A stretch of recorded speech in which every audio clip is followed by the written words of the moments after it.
Vamos a orar. Padre, te doy gracias en este día, porque tú nos permites abrir juntos tu palabra, Señor.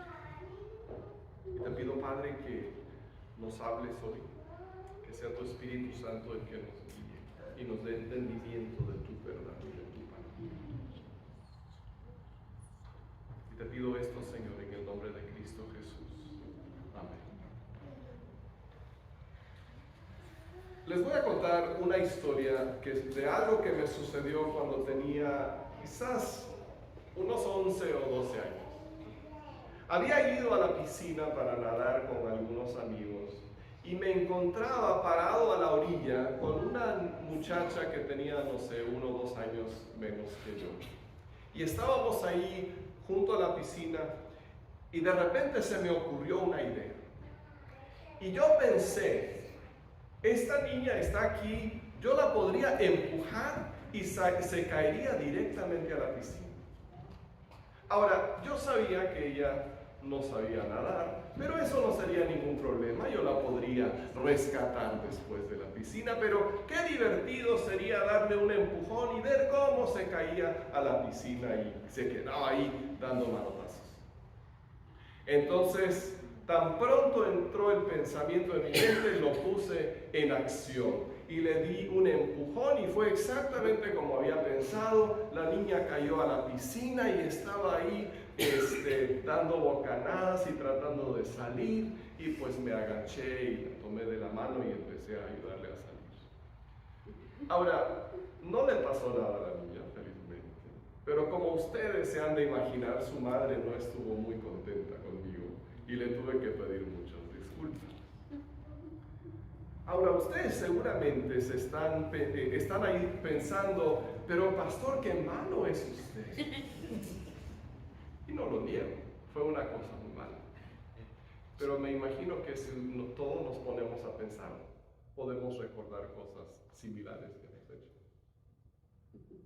Porque la realidad es que las cosas malas, las ideas malas, la maldad no es algo que viene desde afuera, sino es algo que nace de nosotros. Nadie tuvo que venir para decirme, oye, Tony, ¿por qué no le das un empujón a Cristina? La idea salió de mí. Y muchas veces nosotros vemos cosas que no debemos hacer y nos llaman la atención y nos atraen. ¿Por qué? Si no hubiera mal en nosotros, no nos llamaría la atención, no nos atraería. Creo que todos somos así. Y todos tenemos estas inclinaciones hacia el mal que nos llevan a pecar. Ahora, algunas personas dicen, no, yo creo que todos somos buenos. Y si esto fuera así, yo me pregunto, ¿por qué hay tanto crimen? ¿Por qué hay tanta maldad? ¿Por qué vemos aún en la gente que lo tiene todo? La gente que tiene dinero y tiene educación y tiene buena atención médica y una buena familia y lo tienen todo y aún así cometen fechorías. ¿Por qué? Porque el mal radica en nosotros. El pecado está en nuestro corazón. El otro día escuché incluso a un predicador, y no voy a decir su nombre, pero estoy seguro que todos lo reconocerían si lo dijera. Y este predicador decía, yo creo que la gente es buena. Y yo me puse a escuchar y dije, a ver, ¿qué va a decir este tipo? Y luego dijo, miren, que la mayoría de la gente no comete homicidios, la mayoría de la gente no comete estos grandes delitos, mencionó varios más. Y dije, bueno, dentro de mí, ¿no? Pero ¿por qué no lo hacemos? ¿Porque somos buenos? ¿O porque le tenemos miedo a las consecuencias? Quizás un hombre no traiciona a su mujer porque no quiere perder a su familia, pero mira pornografía y ya es culpable ante Dios. Y ya traicionó a su mujer en su corazón también. Quizás la mujer no mata a nadie, pero cada día les entierra cuchillazos en la espalda con sus indirectas y chismes.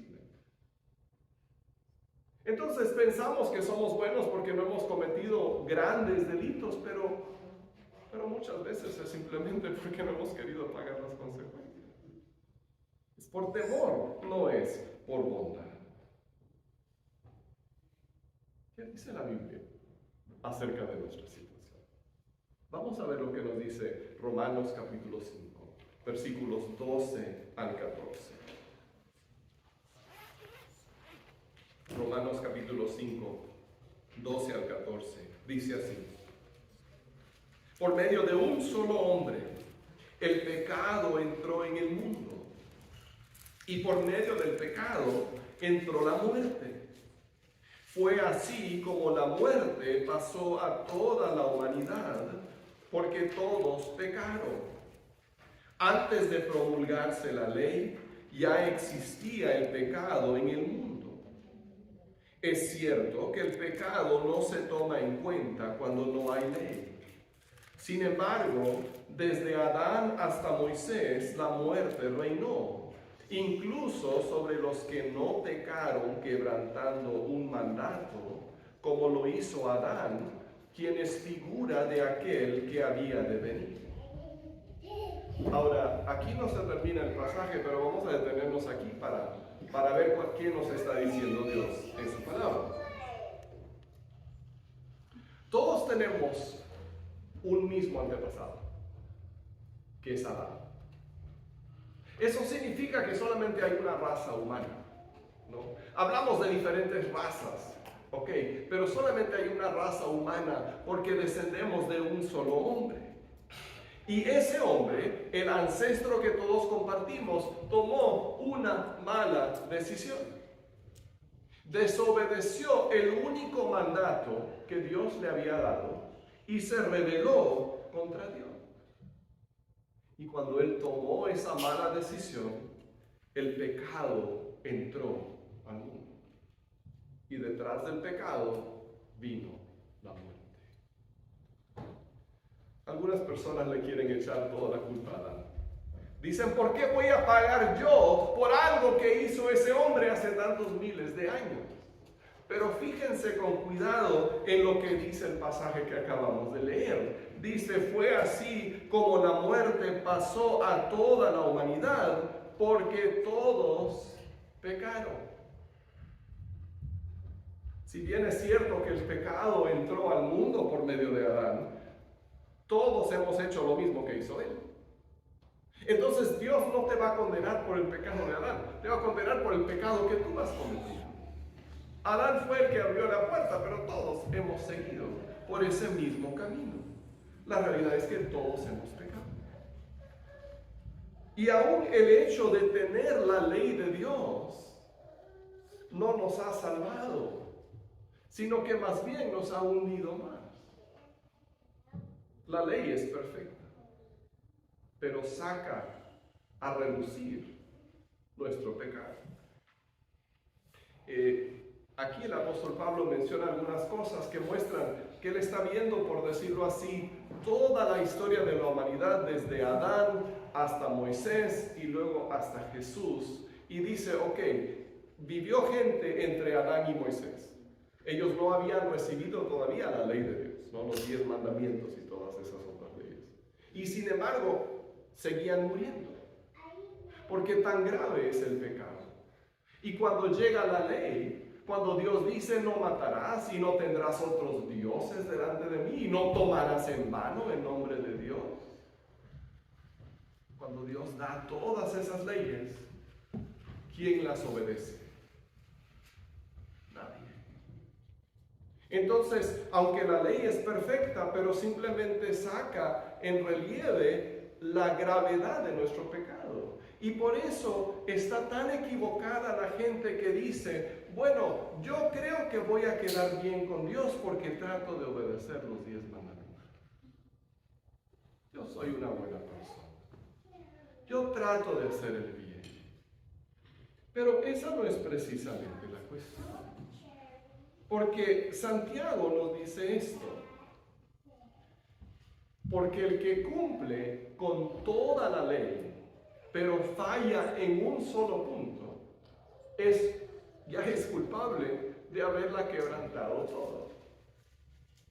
¿Qué es lo que está diciendo? Lo que está diciendo es que no importa cuántas veces hemos guardado la ley, sino lo que importa es cuántas veces la hemos quebrantado. Imagina por un momento que alguien comparece ante un juez acusado de un homicidio, ¿no? Le dicen: Señor, usted mató a esta persona tal día, en tal lugar, aquí están los testigos, aquí están las evidencias. Y el hombre dice: sí, señor juez, es cierto, yo maté a ese hombre, ¿para qué negarlo? Pero quiero que usted mire a toda la gente que yo no maté. Yo maté a una persona, pero mire, hay 7,000 millones de personas en el mundo que yo no maté.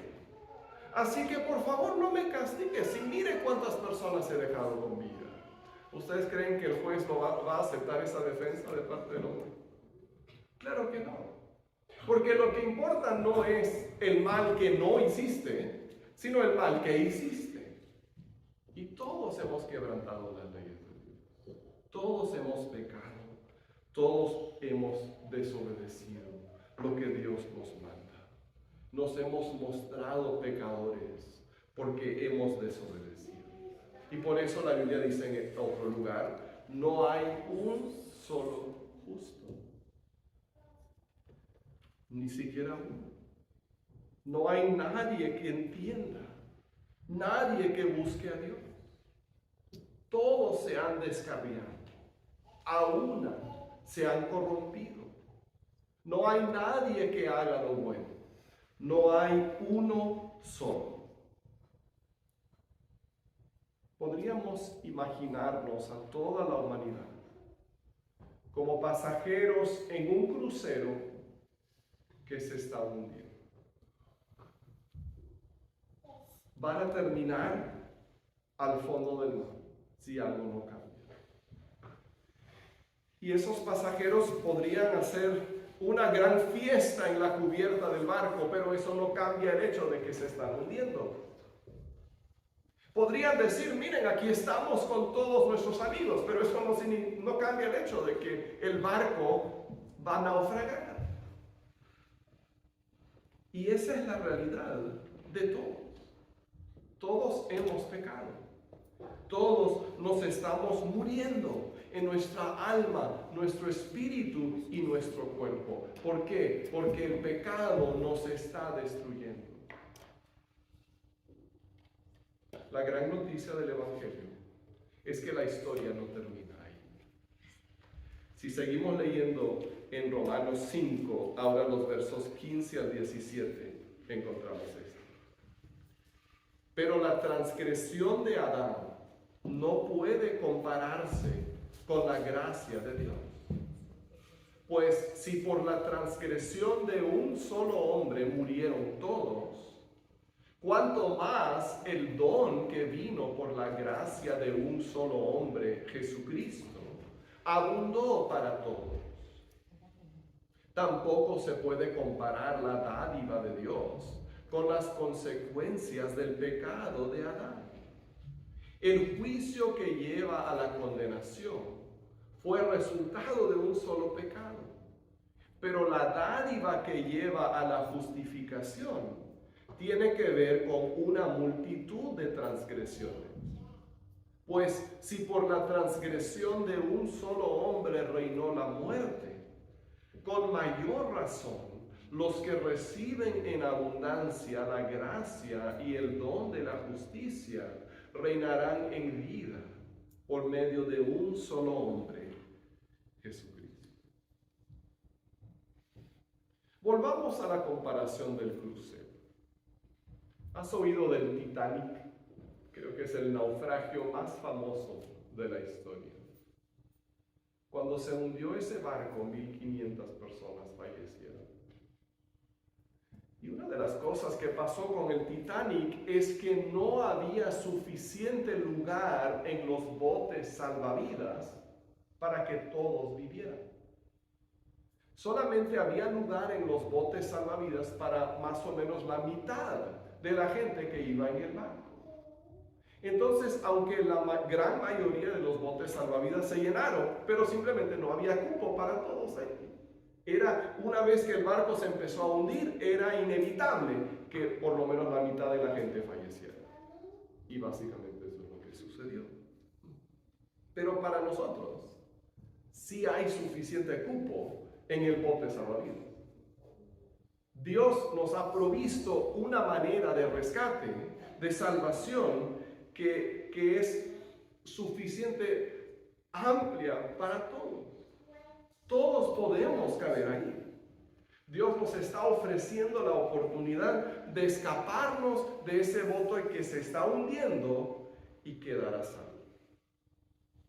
La manera en que podemos ser libres de las consecuencias del pecado y vivir de verdad es por la gracia de Dios, que nos viene por medio de Jesús.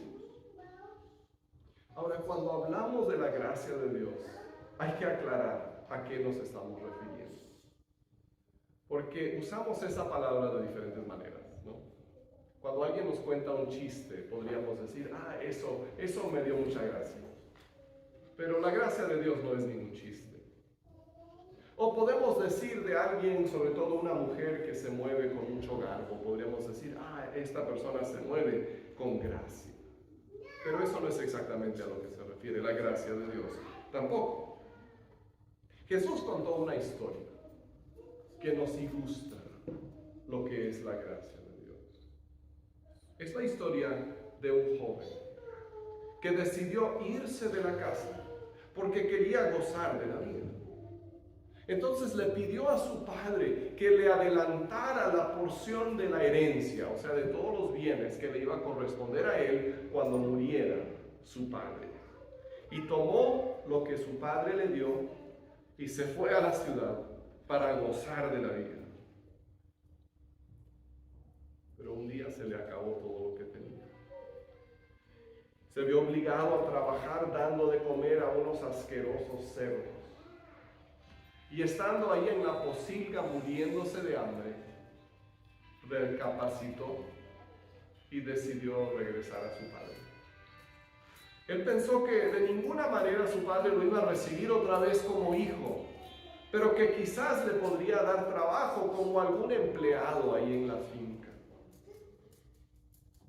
Cuando regresó a casa, su padre lo recibió con los brazos abiertos. Le dio ropa nueva, calzado nuevo y le puso un anillo en el dedo para indicar que volvía a ser parte de la familia. Cuando el hijo se fue de la casa, básicamente le había dicho a su padre, tú me vales más muerto que vivo. Lo único que me interesa es la herencia.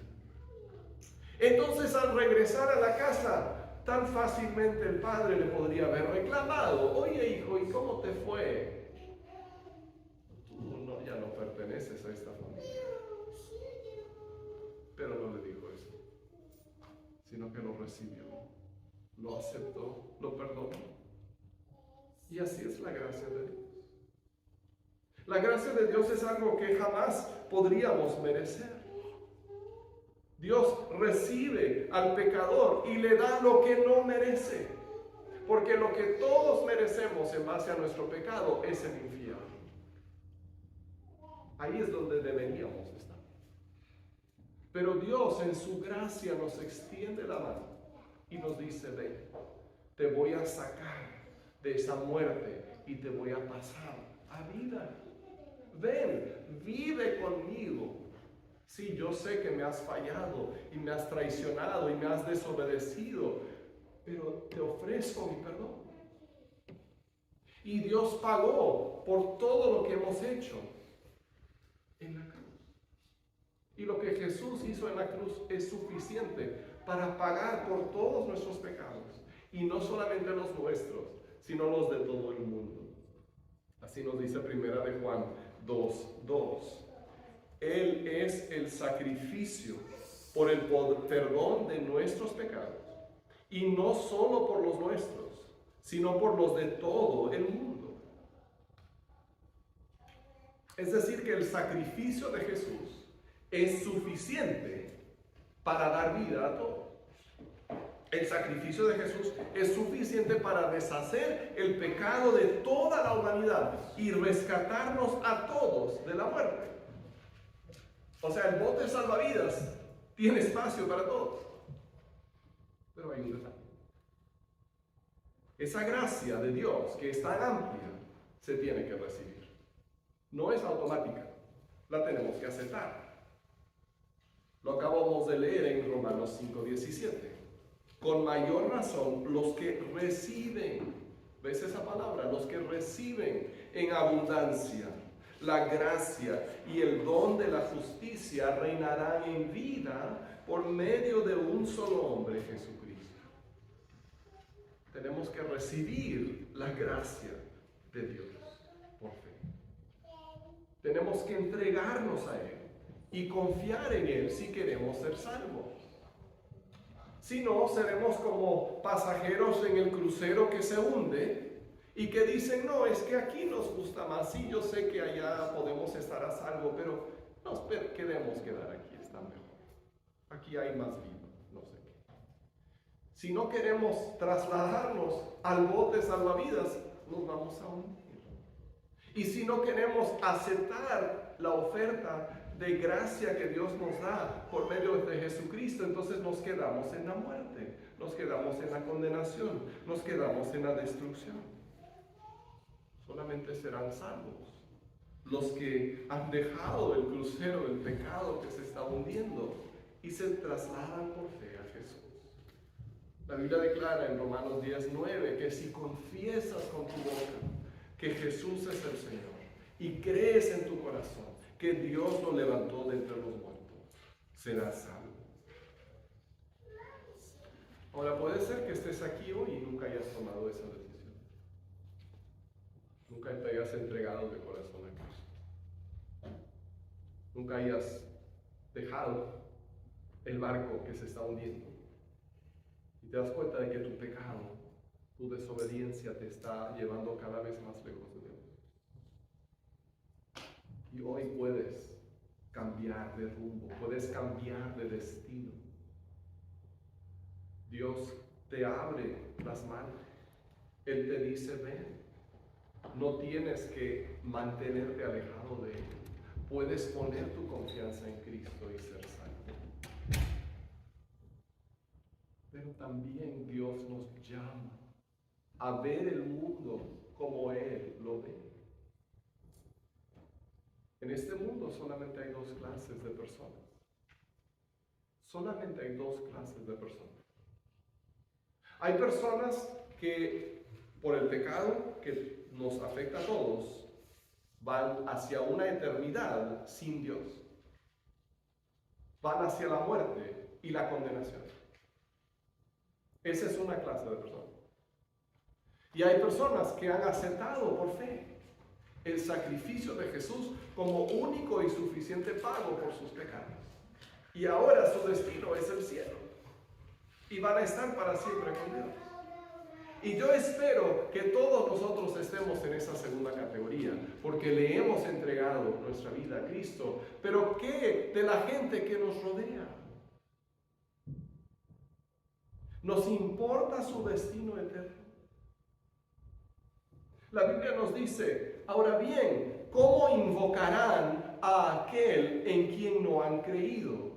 En otras palabras, ¿cómo puede alguien pedir a Dios que lo salve si no sabe de Dios, si no cree en Él? ¿Y cómo creerán en aquel de quien no han oído? ¿Y cómo oirán si no hay quien les predique? Hay gente que nos rodea. Personas con quienes trabajamos, amigos, parientes, personas a quienes amamos y van rumbo a la destrucción. Pasarán la eternidad sin Dios.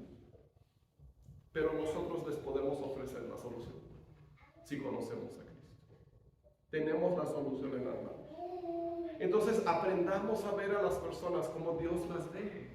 La realidad más importante de cualquier persona no es su raza o su nivel de educación o su estado económico, sino dónde pasará la eternidad. Si conoce a Cristo o no. Y si no conoce a Cristo, nosotros se lo podemos presentar. Comencemos con oración. como les presentamos la semana pasada durante estos 30 días, te estamos invitando a que ores por al menos una persona. Comienza con una persona. Ora por uno que no conoce a Cristo y que lo necesita. Porque cuando empiezas a orar, Dios empieza a trabajar en su corazón. Y Dios también comienza a mostrarte a ti formas en que puedes mostrarle amor. Y te muestra las oportunidades que te da para compartirle el Evangelio. Cuando comienzas con oración, no es algo forzado, se convierte en algo natural, porque Dios te va abriendo puertas. Entonces veamos a las personas que nos rodean como Dios las ve. Comencemos a orar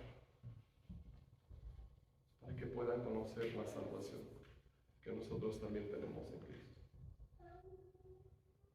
¿Estás dispuesto por lo menos a orar por uno?